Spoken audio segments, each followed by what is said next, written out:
profanity-spewing, graphically violent squirrels. It's like me, except for the school part. But we begin with the 5th Ace Combat game. I didn't even know there was a 4th Ace Combat game. And why should you, unless you're a flying fan? Now, the series started way back on the PlayStation, and now it's once again returning to the PS2, which makes it one of those rare flying sims that isn't on the PC. Here's a review of Ace Combat 5, The Unsung War.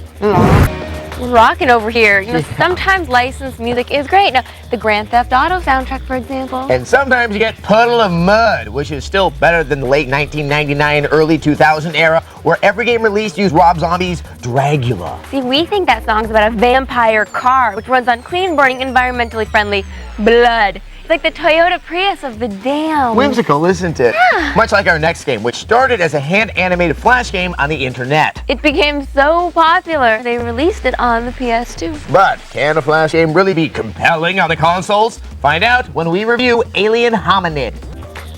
Wow. The lobby couch thing explains why the janitorial staff knows so much about your abandonment issues. Yeah, there's that one guy with the mop. He tried to prescribe me Lexapro, but clearly, I'm a Paxil man. I want meds.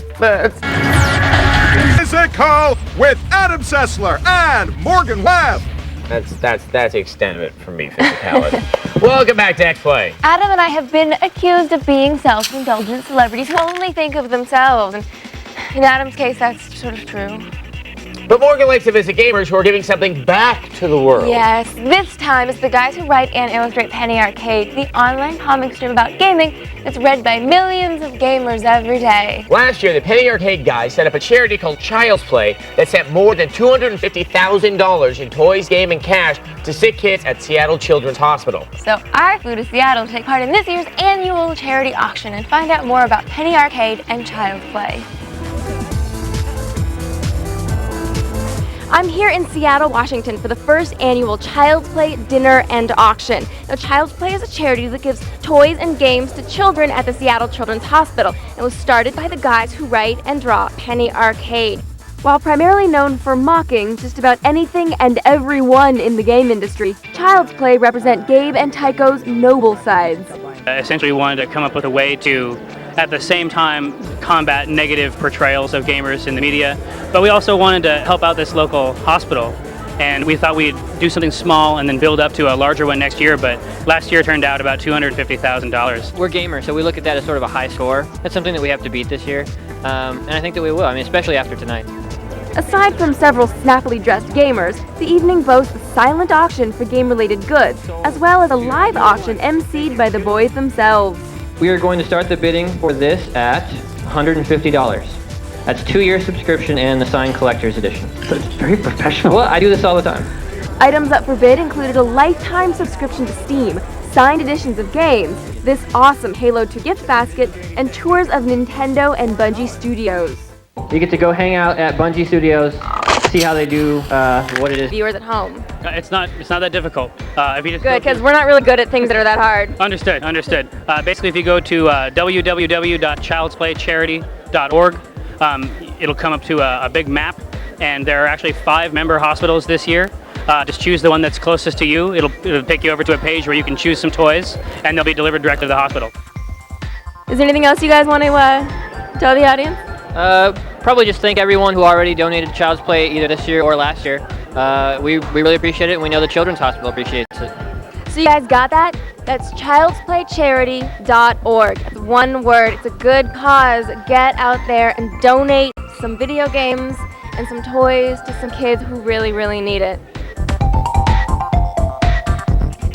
If you'd like to contribute to the Child's Play charity or find out more, visit their website. www.childsplaycharity.org. You know, it makes me feel good that there are people out there really making a difference, and I'm happy we could spotlight their efforts on our show and show that gamers aren't all about senseless violence and depravity. Me too. Up next, a game about shooting people and a bunch of profanity-spewing squirrels. Up next, and Morgan Webb. Oh yeah, that is so true. Welcome back to Xplay, where apathy is a lifestyle. Ever since Grand Theft Auto 3 came out, people have been trying to imitate its success. For example, Roadkill, which is GTA with more blood. True Crime, Streets of LA, or GTA with Snoop Dogg. And Driver 3, GTA that totally sucks. Now there's a sequel to 2003's The Getaway, or GTA with Crumpets. Here's our preview of The Getaway, Black Monday. interface where the screen isn't all clogged up with a bunch of stats and symbols. Isn't that right, Morgan? Huh, yeah, of course it is. Yeah, that's where he had all In a moment, and Morgan Webb. Sorry to disappoint. Welcome back to Xplay. Now, there's one game that captured the imagination of every single person here at Xplay. It was Conker's Bad Fur Day for the N64. It was developed by Rare and was based on Conker's 12 Tales for the Game Boy Color, which was an annoyingly saccharine platformer for the kiddies. Now, as legend has it, the developers at Rare were told to make a spin-off for the N64. But since they had just finished the overly cutesy Banjo-Kazooie game, they decided to take the adorable little squirrel and put him in one of the vilest, most violent, most offensive, and downright funniest games the N64 had ever seen. Now, to put it in context, the game features a singing piece of poop. Bah. Now the folks at Rare have remade that cult classic for the Xbox. And we couldn't be happier. Here's our preview of Conker, live and reloaded.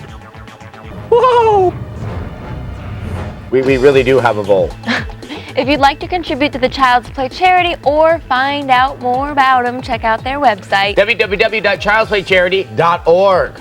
And on January 1st, we're showing an Xplay marathon, but you don't have to run. Yeah, Xplay all day. I am really sorry. You know, if you're hungover, you want my mug in your face, don't you? No, So go online now to vote for the episodes you want to see. G4techtv.com/Xplay. I mean, we really do have a Volt with the pimp hat that tells us what we can or cannot do. Yeah, you know when PETA finds out about the Volt with the pimp hat, they're gonna get a little annoyed. I didn't employ him. He's just one that screws around underneath my desk and nibbles on my toe. Whoa! And he's